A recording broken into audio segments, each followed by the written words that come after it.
Kinachoendelea, vita ya Urusi dhidi ya Ukraine.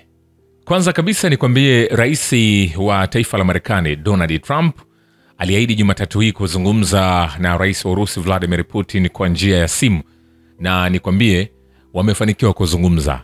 Donald Trump na Vladimir Putin wamefanya mazungumzo yao kwa njia ya simu, na haya yamethibitishwa na shirika la habari la Associated Press ambalo limeripoti likimnukuu afisa wa ikulu ya White House. Na kulingana na afisa huyo, Trump atazungumza kwa simu na Volodymyr Zelensky baadaye, mara baada ya kumalizana na Putin. Hapo awali, kumbuka, Trump aliandika kwenye jukwaa la Trust kwamba alikuwa akipanga kuzungumza na simu na rais wa Urusi Vladimir Putin na mnamo Mei 19, na rais wa Marekani alisema kwamba alitaka kujadili masuala ya suluhu na biashara ya Ukraine.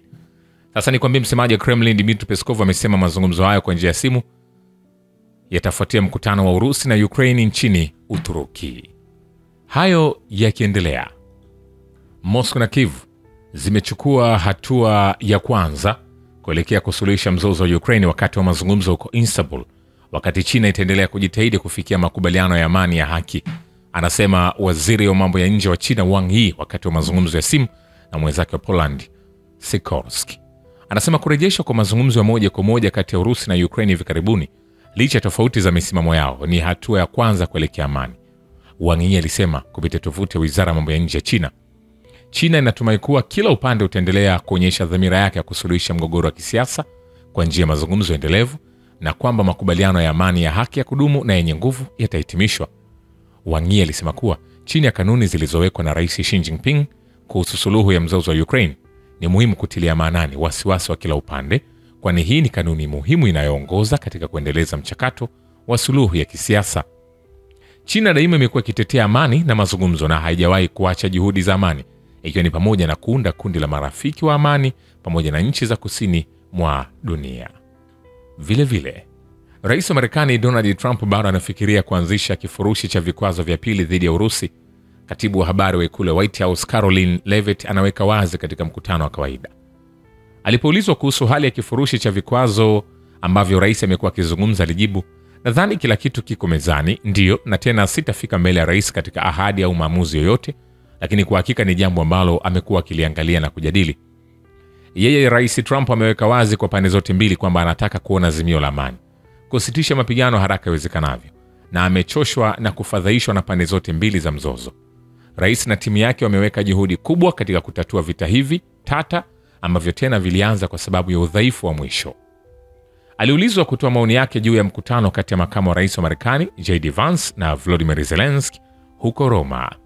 Wiki iliyopita alipoulizwa kuhusu uwezekano wa vikwazo vipya dhidi ya Iran na Urusi kwa ajili ya kuisaidia Tehran na mzozo wa Ukraine, Trump alisema kwamba kila mara alizingatia vikwazo vingine. Vile vile, makamu wa rais wa Marekani JD Vance kwa mara nyingine ameonya kuwa Marekani itajiondoa katika mchakato wa kusuluhisha mzozo wa Ukraine ni Moscow na Kiev kushindwa kufikia makubaliano. Anasema, tunataka kuona matokeo, na matokeo makubwa ya kwanza ambayo tulitaka kuona, ambayo tulifurahia, ni kwamba tulitaka Warusi na wa Ukraine waweke pendekezo la kweli la amani mezani, aliwaambia waandishi wa habari kabla ya kuondoka Roma kuelekea Washington. Alibainisha kuwa kuna mkanganyiko kidogo katika mazungumzo ya kusuluhisha mzozo wa Ukraine, lakini Marekani iko tayari kuwa mshirika wa amani. Tutajaribu kukomesha, lakini ikiwa tuwezi kumaliza, hatimaye tutasema, unajua nini, hiyo ilikuwa na thamani ya kujaribu, lakini hatufanyi tena. Alikataa kutoa maoni yake kuhusu simu iliyopangwa ya Donald Trump na kiongozi wa Urusi Vladimir Putin. Vile vile, rais wa Marekani Donald Trump anatafuta kusitishwa kwa mapigano na suluhu ya amani nchini Ukraine. Katibu wa habari wa ikulu ya White House Karoline Leavitt anawaambia waandishi wa habari, ameweka wazi katika kipindi chote cha mzozo huu tangu alipourithi kutoka kwa Joe Biden. Usisahau, hivi ni vita vilivyoanza kwa sababu ya uzembe na udhaifu wa utawala uliopita, na rais Trump anajitahidi sana kurekebisha. Ameweka wazi kwa pande zote mbili kwamba anataka kuona azimio la amani, usitishaji mapigano haraka iwezekanavyo, alisema. Vile vile, Volodymyr Zelensky wa Ukraine ameamuru kuunda ujumbe wa kudumu uliopanuliwa kwa mazungumzo na Urusi. Nimeagiza kuunda kundi la kudumu la mazungumzo la kitaifa lililopanuliwa, Zelensky aliandika kwenye Telegram baada ya kusikia ripoti kutoka kwa waziri wa ulinzi wa Ukraine Rustem Umerov, ambaye aliongoza ujumbe wa Ukraine katika mkutano na wapatanishi wa Urusi huko Istanbul siku ya Ijumaa. Wakati Zelensky hakufichua majina ya timu iliyopanuliwa, alisema Kiev ilikuwa tayari kwa mawasiliano ya moja kwa moja na Moscow. Pia anasema tuko tayari kwa mkutano wa kilele wa viongozi kuhusu kutatua masuala muhimu, aliongeza.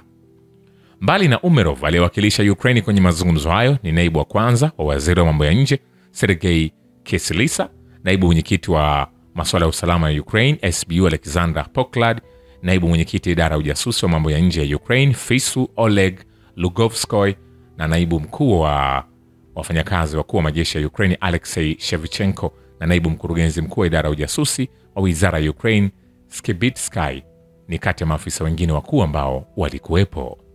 Vile ukombozi wa Marino katika mkoa wa Sumi ni mafanikio ya kimkakati ya jeshi la Urusi na kuruhusu kuunda eneo la Bufa karibu na eneo la mpaka wa Kursk.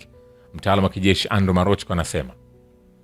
Hapo awali wizara ya ulinzi ya Urusi ilisema kwamba kikundi cha vita cha Senta kilimkomboa Marino katika mkoa wa Sumi.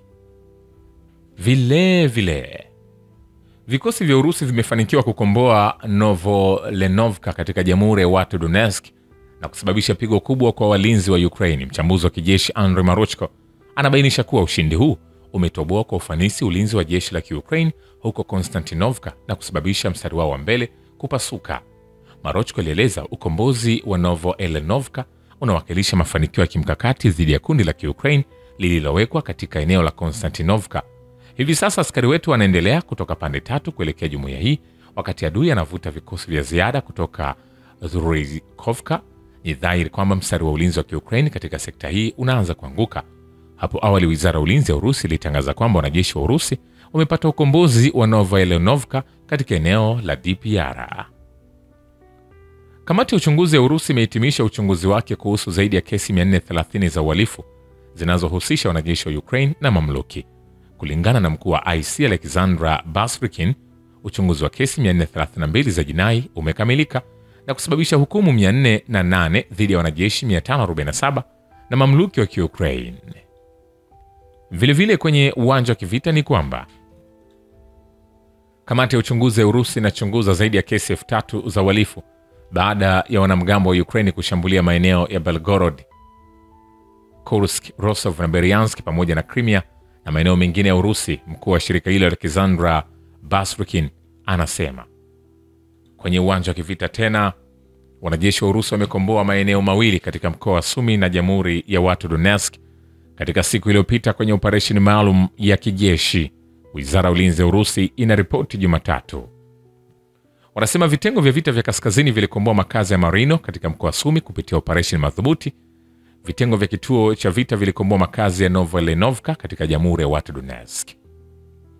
Jeshi la Ukraine limepoteza zaidi ya wanajeshi 1215 katika vita na vikosi vya Urusi katika maeneo yote ya mstari wa mbele katika muda wa saa 24 zilizopita, kulingana na data ya hivi punde kuhusu operesheni maalum ya kijeshi nchini Ukraine iliyotolewa na wizara ya ulinzi ya Urusi. Vilevile ni vyema kwa Urusi kufikia malengo ya operesheni yake maalum ya kijeshi kwa mbinu za kidiplomasia. Msemaji wa rais wa Urusi Dmitry Peskov anasema, ni vyema bila shaka kufikia malengo yetu kwa njia za kisiasa na kidiplomasia. Unajua kwamba rais wa Urusi Vladimir Putin alifanya juhudi kubwa kabla ya 2022 kufuatia mkondo wa kidiplomasia katika kutimiza malengo yetu. Kisha tukakumbana na kukataa kwa ukali hata kujadili rasimu ya hati ambazo zilitayarishwa na upande wa Urusi, Peskov alisema. Alibainisha kuwa kukataa kujibu mapendekezo ya Moscow kulitoka kwa NATO, shirika la usalama na ushirikiano barani Ulaya na wahusika wengine. Vilevile katika muda wa saa 24 zilizopita, jeshi la Ukraine limeanzisha mfululizo wa mashambulizi makali katika mkoa wa Belgorod wa Urusi kwa kutumia silaha 99 na ndege zisizo na rubani 81. Mashambulizi hayo yalisababisha majeraha kwa raia wawili, kwa mujibu wa gavana Vyacheslav Gladkov ambaye alishiriki maelezo kupitia kituo chake cha Telegram. Shukran kwa babu ya kivita na historia ya dunia. Mimi ni Richard Show, The Rich Voice. Ni follow Instagram na TikTok kama Rich Voice Official. Asante.